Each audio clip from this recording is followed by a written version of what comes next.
Zabbaleen, the story of 70,000 garbage people in Cairo City, Egypt. Struggling with garbage in the midst of the city's brilliance. The lives of these people are so attention-grabbing. Being in the midst of a chaotic, smelly, and dirty settlement is their loyal companion when going through days full of obstacles. And this is the story of Zabbaleen, people who depend on their lives from piles of garbage. Scavengers may be found in many places in the world, but in Cairo, Egypt, we will find an astonishing fact, where in one very prominent city, there are tens of thousands of scavengers who inhabit an area, and these people are nicknamed Zabbaleen. Zabbaleen is a word that literally means garbage people. The use of the word in Egyptian Arabic means garbage collector. Spread between 7 different settlements in the Cairo urban area. The Zabbaleen population is estimated to range from 50,000 to 70,000 people. A very large and astonishing number, considering that Cairo is one of the most famous cities in the world, but instead has a dark side with tens of thousands of people living off garbage. Zabbaleen are not only adults, but also cover many ages. So sad that even children under the age of majority are also involved as garbage sorters. Zabbaleen have a long history of forming a large community in Cairo City. They are not actually local residents, but rather immigrants who risk their lives in the city. They are a marginalized and lowly community, starting in the 1940s when severe drought and poor harvests in Upper Egypt. Many farmers flocked to the capital to find work. For generations, Zabbaleen have made a living by collecting garbage from various corners of Cairo City. Zabbaleen use sacks, donkey-drawn carts, and also pickup trucks to transport the garbage they collect. Then, they sort the garbage, and then sell the sorted garbage to middlemen. The living situation of the Zabbaleen is very bad, especially because they live in houses surrounded by garbage, and also side by side with the pigs they raise. The Zabbaleen are also known as Zaraba, which means pigsty operators. This is because they raise pigs that eat the organic components of the waste they collect. Pigs are essential for the recycling and waste sorting system, where pigs eat all the organic waste, leaving behind the non-organic waste they need.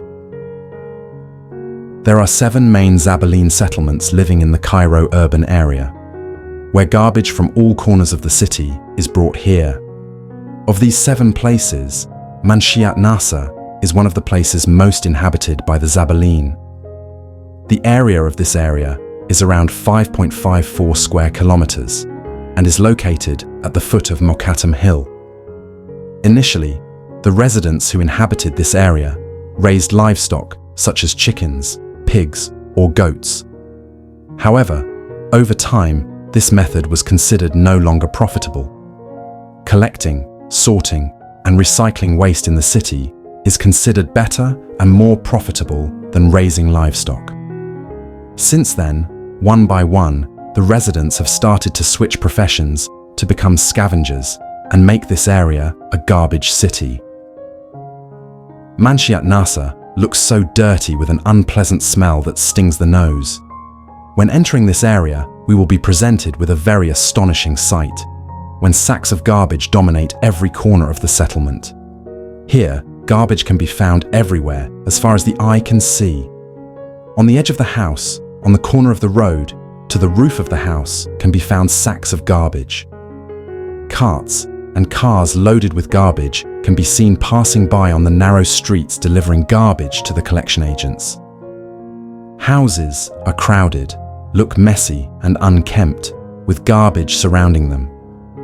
Although looked down upon, in fact, the existence of the Zabbaleen indirectly plays a role in the waste processing process in Cairo.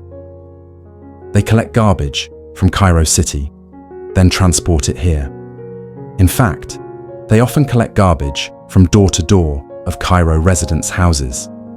Every morning, the young Zabbaleen community members start their daily journey to Cairo by horse-drawn carriage and truck to collect garbage from apartments and the city's business center.